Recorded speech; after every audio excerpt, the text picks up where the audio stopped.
Today's video is sponsored by SharkVPN, of whom more in a bit. Last month I made a video looking at North Ealing, which is a rather quaint little station on the Piccadilly line of the London Underground.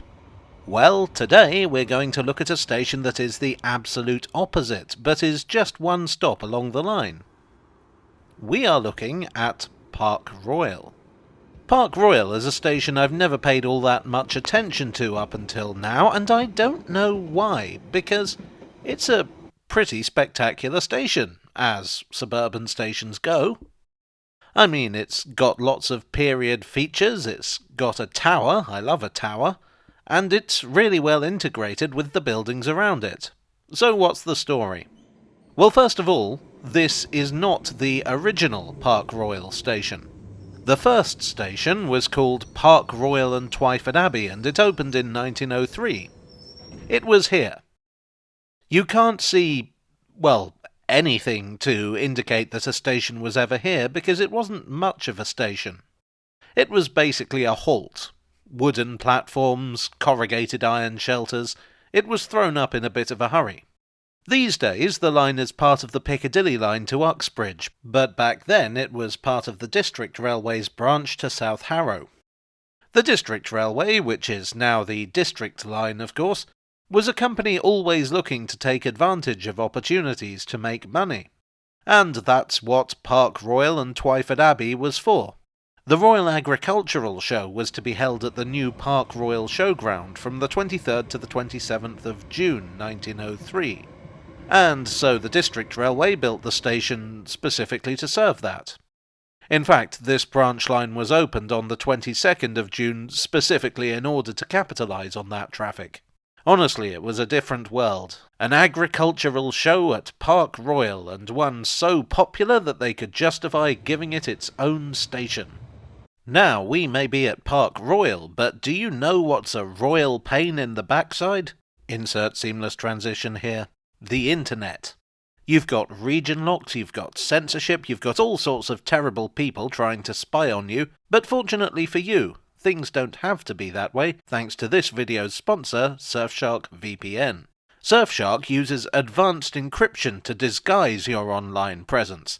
It's way better than just wearing a false moustache, which is what I was doing before I got Surfshark. But it's not just about online security. You can route yourself through any of Surfshark's servers in over 100 different countries, and use that to get access to all the content that's blocked in your area, whether that's the international catalogues of streaming services or stuff that's censored. My favourite feature is that I can use it to get region-specific bargains when I'm shopping online. And with the current turbulent state of international trade, I reckon that's a feature that a lot of people are going to find very useful. And your subscription allows you to use Surfshark on not one device, not even 6 devices, but unlimited devices. And I'll tell you what, there's a special offer for you, the viewers of this channel. Go to surfshark.com/Jago or use code JAGO at checkout to get 4 extra months of Surfshark VPN. Link in the description below. Or use the QR code. Well, that's even better. Now, where were we? The hope was that the suburbs would spring up around the stations on this line, but unfortunately, at Park Royal and Twyford Abbey at least, they did not. The station was never popular, and it never warranted anything more than, well, wooden platforms and corrugated iron shelters. Not helping matters in the slightest was the fact that the Great Western Railway had their own Park Royal station, which snaffled many of the few passengers there were. It wasn't until the late 1920s that housing began to appear around here, and when it did, it was not around the station. Which feels almost insulting to the railway company, really. Now, I covered the somewhat complicated history of the line itself in my video on North Ealing. So, to cut a long story short, as those first green shoots of suburbia were popping up near Park Royal, the Underground Group were also having a bit of a reorganisation. The District Railway had a lot of branches at its western end, and it was a bit much for the central section of the line to cope with. Their South Harrow branch had a particularly poor service in order to prioritise services to places like Richmond and Ealing Broadway. Meanwhile, the Piccadilly line, or the Great Northern Piccadilly and Brompton to use its full title, only went as far as Hammersmith in the west and had plenty of spare capacity. Therefore, it was decided to extend the Piccadilly Tube and have it take over a number of the services to Hounslow Barracks, which is now Hounslow West, and South Harrow. At the same time, the Underground Group intended to modernise the Piccadilly line. When the South Harrow and Hounslow branches were built, the district was still thinking of itself as a conventional railway. The Piccadilly line was very much a modern metro, and Frank Pick, the commercial manager of the Underground Group, wanted the stations to reflect that. So he enlisted the help of Charles Holden. Charles Holden was a modernist architect, very in vogue. His first major work for the Underground was the City and South London Railway extension from Clapham Common to Morden, now the southern end of the Northern Line. That opened in 1926, but for the Piccadilly line, he and his team turned things up a notch. They drew their influence from what was going on in continental Europe, but at the same time they combined that with British materials and, of course, Frank Pick's specifications to devise a unique style. The first station to be designed in this style was Sudbury Town, completed in 1931, which is one of the most beloved tube stations among architecture enthusiasts, but Pick did not like it at all. He believed the primary purpose of a tube station should be functionality and ease of use, but he found the fittings employed in Sudbury Town to be awkward and discordant. Not that I think most people would even have noticed, but Pick was a perfectionist. Anyway, the formula was perfected with other stations. Northfields, Acton Town and Osterley are three fine examples, and Park Royal looks entirely in keeping with these. Except, it's not a Holden station at all. The Underground Group decided that they were going to close Park Royal and Twyford Abbey and build an entirely new station closer to where development was actually happening. It wasn't as if the old station would be much of a loss. On the 6th of July 1931 it closed and a new station was opened at the new site. This was a temporary wooden structure. It even said "temporary station" on the sign, just in case you thought the Underground lads were being stingy. It was built on Western Avenue, an arterial road. Another important part of Underground policy was to build stations with good onward transport links. They were quite ahead of their time in this regard. When the temporary station was first opened, it was still the District line, but in July of 1932 it was handed over to the Piccadilly line. Although there was a bit of overlap, as you can see from this heritage sign. The proper permanent station would take 5 more years to build. In the meantime, the Piccadilly line, as well as almost every other Underground line, would be taken over by London Transport in 1933. This would instigate a massive programme of renewal for the city's public transport.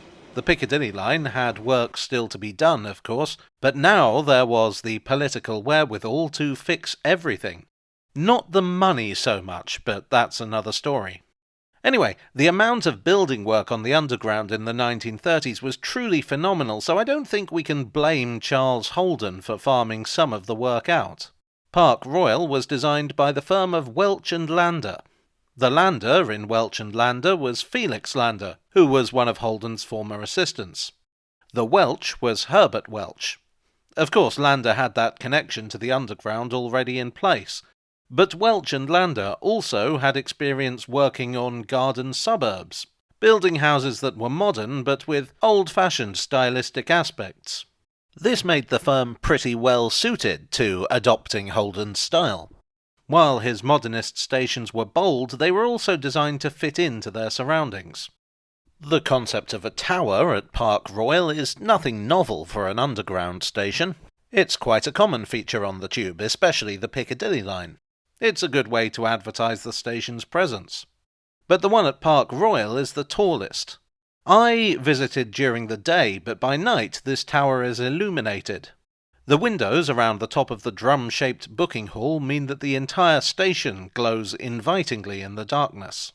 The station incorporates a parade of shops and offices. This was a way of getting additional revenue from the station in the form of rent, but also potentially increasing train and bus traffic. Welch and Lander also designed the Hanger Hill estate next to the station and the Park Royal Hotel and Garage, so they did pretty well out of this part of the world. Construction began on the station proper in 1935. It opened under the name Park Royal Hanger Hill on the 1st of March 1936. That name was presumably chosen to advertise the convenience of living here. You could buy a flat right next to the station. In 1947, it was renamed Park Royal as it remains today. There isn't that much to say about the history of the station thereafter. I think that's largely because it's just a very well-designed station. Perhaps even over-designed. It has had some upgrades. This booth here was the passimeter, where a staff member would sit and check tickets. That's been replaced by the standard automatic ticket barriers. These days the whole thing is Grade 2 listed. There's out-of-station interchange with Hanger Lane station on the Central Line. And there's a certain historical irony in this. Remember I mentioned that in the early days Park Royal and Twyford Abbey lost passengers to the Great Western Railway's Park Royal Halt? Well, that halt was replaced with another called Park Royal West. Then, in the 1940s, this line was handed over from the Great Western Railway to the London Underground, and Hanger Lane was built to replace that. But London Transport weren't overly concerned about the risks of stealing passengers from themselves. In general, I think Park Royal is an excellent example of underground station design. It's distinctive, user-friendly, and it fits into its surroundings. The only change it could really use is making it more accessible, and there have been plans to do this since 2022. Other than that, splendid Holden-style station, no notes. Well, I do hope you enjoyed this towering tale from the tube. If you did, please do leave a like and consider subscribing for more. I would like as ever to thank my donors on Ko-fi, on Patreon, and here on YouTube for your generous support. You are the passimeter to my ticket haul. Thanks also to Surfshark for partnering with me once again. Check out the link in the description below to take advantage of their generous offer. And I will see you all again very soon. Cheerio.